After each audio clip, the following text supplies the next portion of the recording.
On an afternoon in November 2007, a corporate jet waited in a hangar at Salt Lake International Airport. Its 4 passengers, scientists and executives from a global pharmaceutical company, were locked in negotiations with 3 men in a nearby building. They started getting on the phone about noon back east, and they kept doing that, and about 2 o'clock they walked in the room and said, okay, we're convinced you've got something here, and it's significant enough that we will write you a check big enough that you won't want to talk to anybody else. We said, we'll call you tomorrow. And we immediately adjourned into our conference room again to discuss the offer that they'd put on the table. How these men came together and the decision they made that day is the story of ASEA's genesis.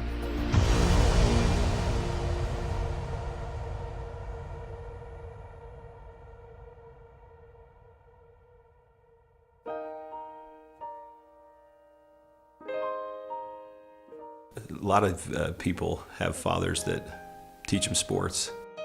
My father happened to be a great strategist, and from a very young age I recall having discussions with him about what he was doing. At the time he was running fairly large companies, and I can remember driving in the car with him and him talking to me about strategy, about what is strategy and how to think differently about a company.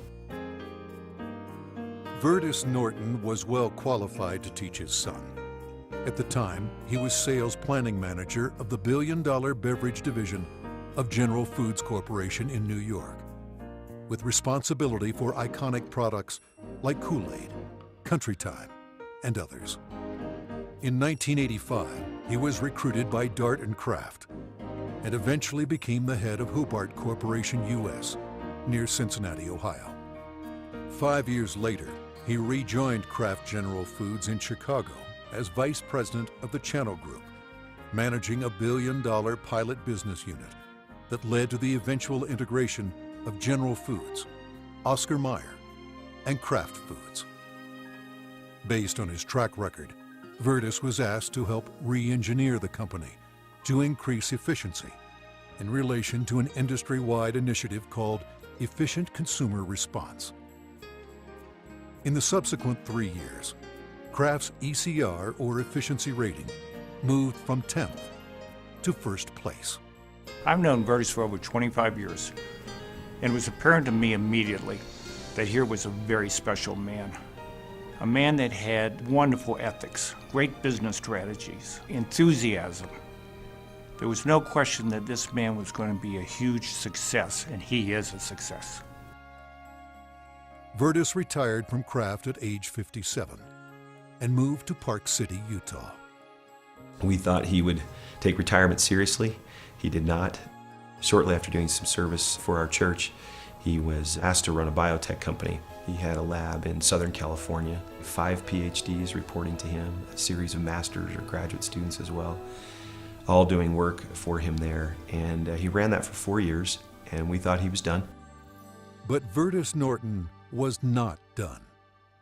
Through his son Tyler, Vertus was introduced to another biotech company and invited to become a member of their board. I recall coming to the house one afternoon only to find books strewn about his desk, chemistry and biology books, and I said, now what in the world are you doing now? And he proceeded to tell me that he had been invited to sit on the board of this company that had an incredible technology.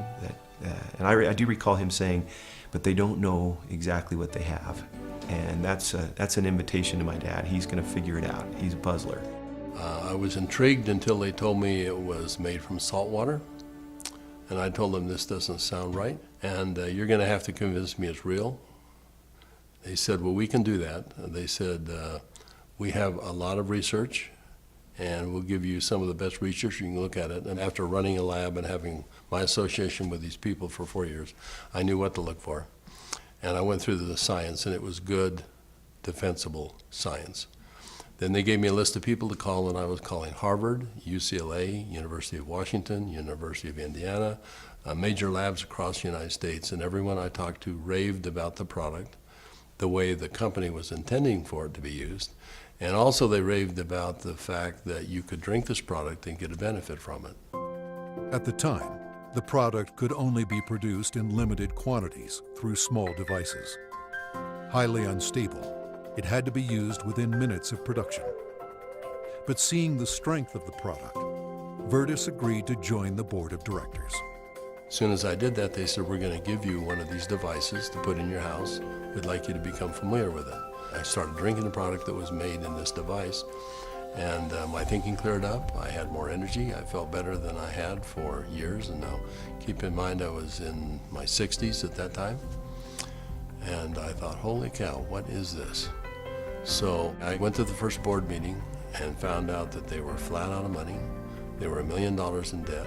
We said, let's see if we can help them find money. We tried for about 90 days, could not. Eventually, the company folded, and they actually merged it with another company, an energy company. And when that happened, that company started selling off assets. Meanwhile, a family in New Hampshire was embarking on a major change. Jim Pack had been a highly successful consultant in the telecommunications industry.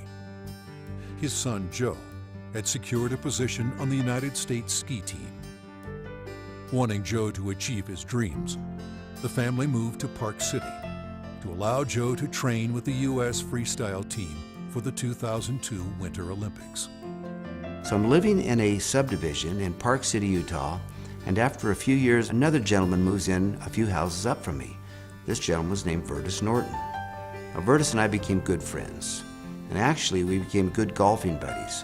I quickly came to realize that Virtus was something special in terms of his training, his business skills, his analytical ability, his integrity.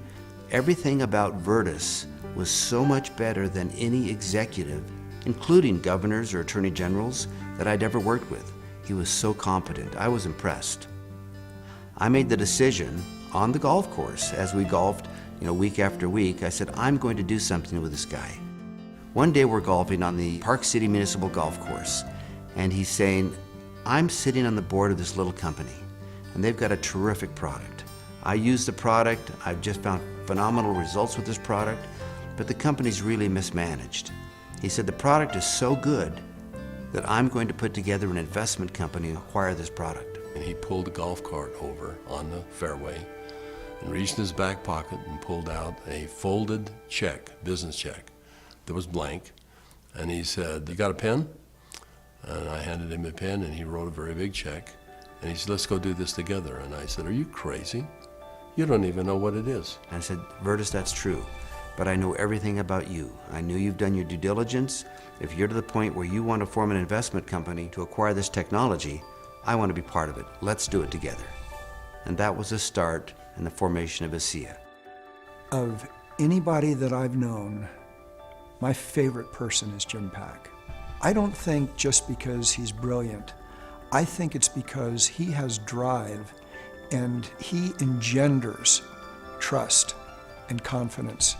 And so we started down the road together, and over the course of a year, we discovered what the product was and why it worked.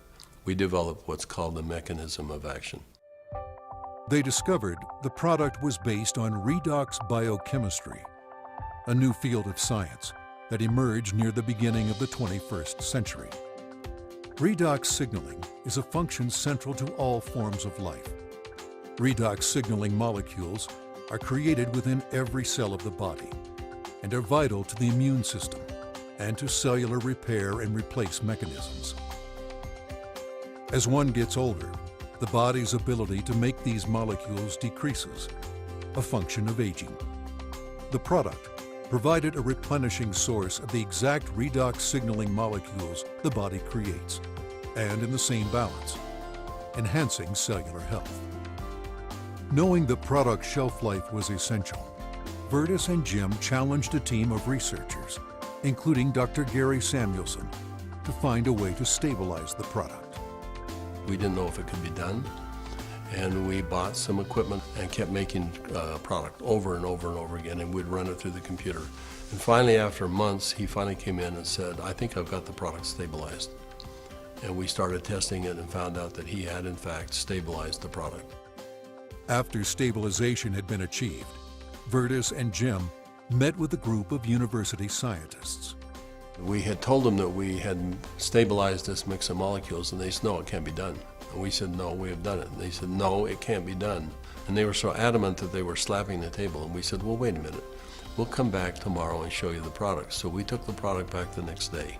Said, this is stabilized redox signaling molecules, both positive and negative molecules in the same bottle, stabilized. And they said, how in the world did you do this? So one of the big breakthroughs is the fact that we can stabilize molecules that you're not supposed to be able to do that. The molecules in ASEA are supposed to be fleeting. They should all return to salt and water in just a matter of minutes, and they don't. Meanwhile, Vertus's son Tyler had arrived at the pinnacle of his career in the financial services business. His father took occasion to explain to him the technology he and Jim Pack had acquired. He said to me, this is the product. He reminded me it was made from salt and water, and I was very concerned. At church the following Sunday, I was discussing some of the challenges of some of the members of our congregation, and I had a neighbor friend that we discussed the majority of that meeting, who, despite seeing a number of professionals and trying to solve a challenge that he had a significant issue, they were just not able to really help and find a solution for him. And it was then that this product popped into my mind. I wondered and asked, despite my doubts, could this help? Could this make a difference for him? I called Dad, and he said, of course it will help. Now, I didn't have that conviction at the time. He did, and he was willing to get some of that product. We got that product to my neighbor. And from that point forward, I felt confident that I had done my part. And given that I was still doubtful and even fearful, I kind of washed my hands from it. I think it was 3 months later when I received a phone call from the leader of our church. And he said, are you sitting down? And I said, don't start a call like that. What's wrong? And he said, this is good news. Are you sitting down? He proceeded then to tell me that he had just received some very good news, that my neighbor, whom we had given this product to months earlier, had received word that he was in fact improving and had improved a great deal. Of course, the question going through my mind was, well, did he drink this stuff?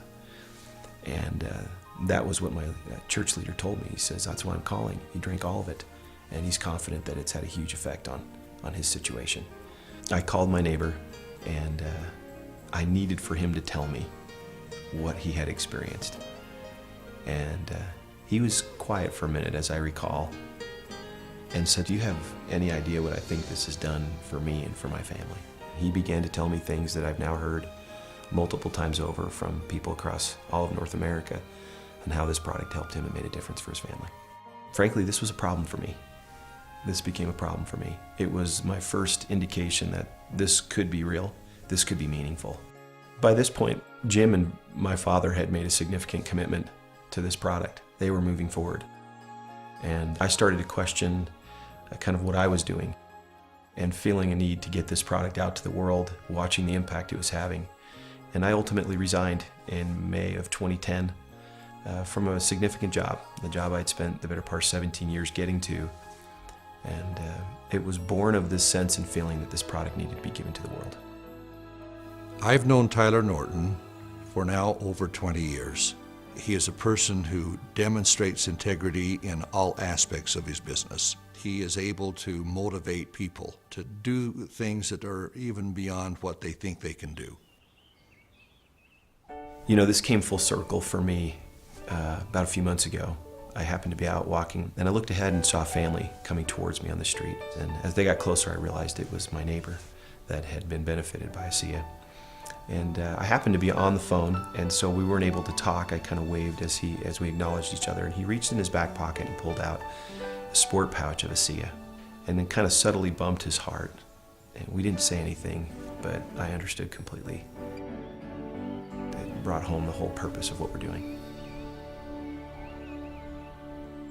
Now that the product was stabilized, Vertus and Jim began studying distribution models, retail, direct sales, internet, and network marketing.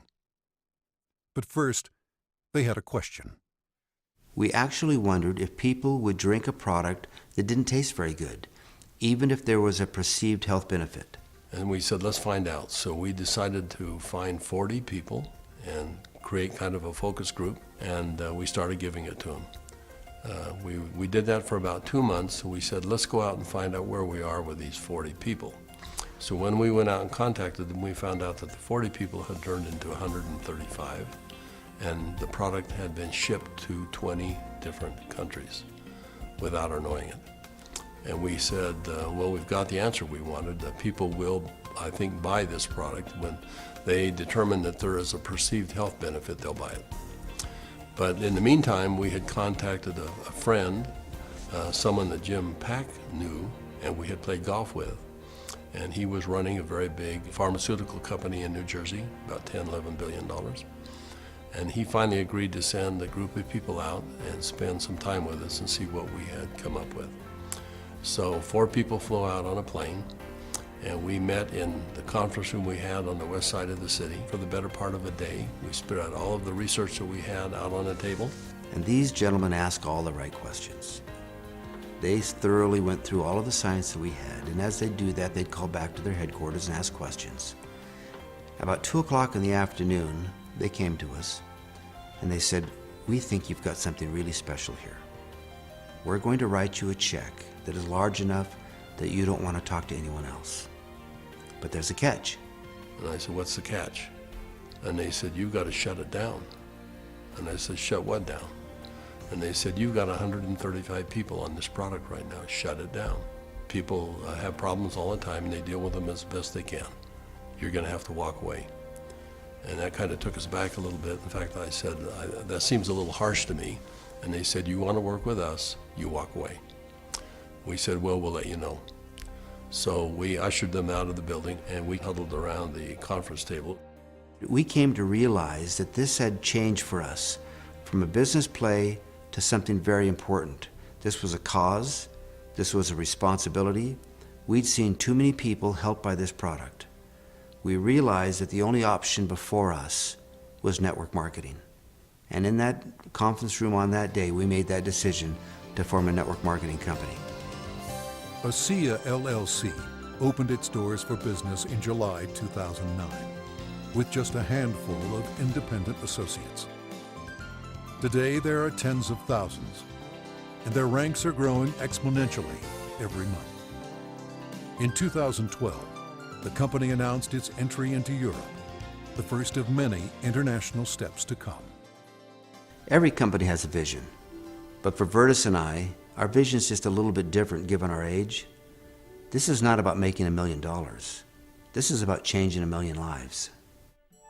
One of my fondest memories is of a Meet ASEA meeting that we held in Lexington, Kentucky. We had a huge group of people that came, very impressive group, and a lot of people coming up talking about what ASEA had done for them personally. But at the end of the meeting, they invited me to come up and gave me a small treasure chest. Wasn't very big, but as you open up the treasure chest, it's filled with letters of gratitude and thanks. It meant a great deal to me. So we came back to Salt Lake City, and I asked our people to go out and find a treasure chest, which we have done, and we have it in the office, and we continue to add letters to it. I have the privilege of going around the country and talking to people about this product. And it's not uncommon at the end of a meeting to have a group of people line up and want to tell me and really thank me, but more thank my dad and Jim for what they've done. And as they tell their stories and I get a chance to look into their eyes and sense their sincerity and the realness of what this has done for them, more than once I've had to step out of the room and find a corner in a hotel somewhere where I could compose myself and get myself in order after hearing how sincere and thankful they are for this product. You know, we started off looking at this as a business opportunity, and as we progressed, it became more of a sense of purpose, but it's much more than that. We're creating a culture here. We're creating a family. I believe that the heart and soul of this company is represented in our associates. Our associates becoming is as important to us as them making an income. I don't believe you build checks. I believe you build people. And perhaps one of the greatest blessings of my time here at ASEA is embodied in these marvelous, enriching relationships with wonderful people. People that are desirous to improve their lives, share something meaningful with others, make a difference in the world, and become more.